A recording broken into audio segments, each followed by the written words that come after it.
Salut à vous derrière votre écran. Aujourd'hui, on vous présente Bango. Bango, c'est un petit jeu bien sympa pour jouer en famille, entre amis, entre collègues. C'est cette boîte-là. L'avantage, c'est que la mise en place, on peut pas faire plus simple. En fonction du nombre de joueurs, on écarte un certain nombre de cartes. On distribue à chaque joueur une carte face cachée. Là, on est 3 joueurs, imaginons. Et ensuite, un petit peu comme dans Flip 7, donc on prend connaissance de sa carte cachée. Et comme à Flip 7, vous allez pouvoir piocher une carte. Et après, ça va être un jeu de prise de risque. Est-ce que je continue de piocher des cartes? Parce que je peux, rien ne m'en empêche. Tant que je pioche pas un chiffre que j'ai déjà pioché, je peux continuer de piocher. Donc là, je continue. 5, voilà. Donc là, j'avais déjà pioché un 5 précédemment. J'ai été trop gourmand. Donc là, ça va ce qu'on appelle exploser. Donc, je suis obligé de prendre la carte qui vient de causer l'explosion. Je suis obligé de prendre les cartes noires s'il y en a. Et ensuite, les joueurs qui se trouvent autour de la table vont devoir tous prendre une carte. Donc lui, imaginons, il a un 11, il va prendre un 10, ça l'arrange, il pourra faire une suite avec. Lui, il a un 8, il va prendre un 7, ça l'arrange. Et le reste, c'est moi qui vais devoir le mettre dans ma défausse avec les deux autres. Et ce qu'il faut savoir, c'est que la défausse, ça va être des points en moins à la fin de la partie. Donc, soyez pas trop gourmands. Sinon, c'est des points en moins pour vous. C'est des cartes en plus pour les autres. Donc, c'est au tour du joueur suivant. Il va piocher. Un 1. On continue de piocher parce qu'une seule carte, il n'y a pas beaucoup de risques. 3 cartes, ça va. 4 cartes. Bon, là, il décide de s'arrêter. Très bien.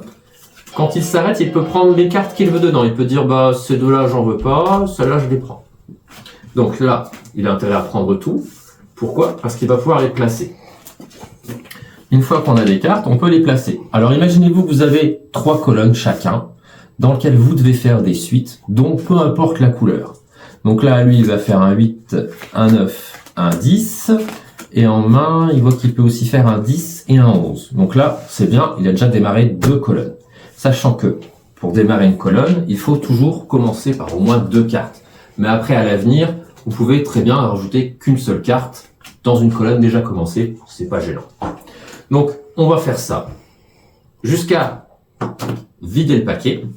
Et à l'issue de cela, on va compter les points qu'on a dans chacune de nos colonnes. Donc, chacun ses propres 3 colonnes. Les points, ça va être très simple. On calcule le nombre de cartes qu'il y a dans chaque série. Donc là, c'est une série qui vaut 2. Là, c'est une série qui vaut 3. Jusqu'ici, tout va bien.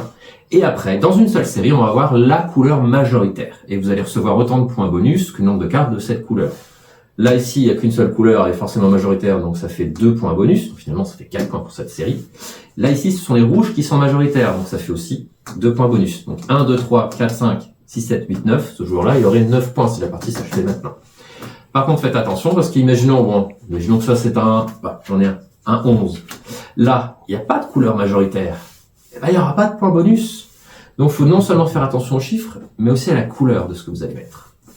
Sachant que, petit détail en plus, imaginons que vous deviez copier d'une carte que vous avez déjà en main. Imaginons, c'est ce joueur-là, là ça explose, il est censé ramasser le 8.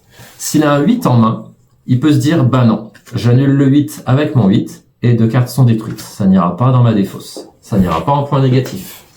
Parce que oui, là on avait dit qu'il avait 9 points, mais s'il avait des cartes dans sa défausse, ce sera autant de points en moins. Donc voilà, Bango. Un petit jeu pas bien compliqué, très rapide à mettre en place. C'est plaisant, on a envie de prendre des risques, de prendre des grosses cartes. Et puis quand ça explose, on doit faire le choix de la carte qu'on va prendre. On peut tenter de contrer ou pas en faisant des explosions avec les cartes qu'on a en main. C'est assez jouissif. C'est un jeu qui est rapide. Voilà. Bango, on vous le conseille.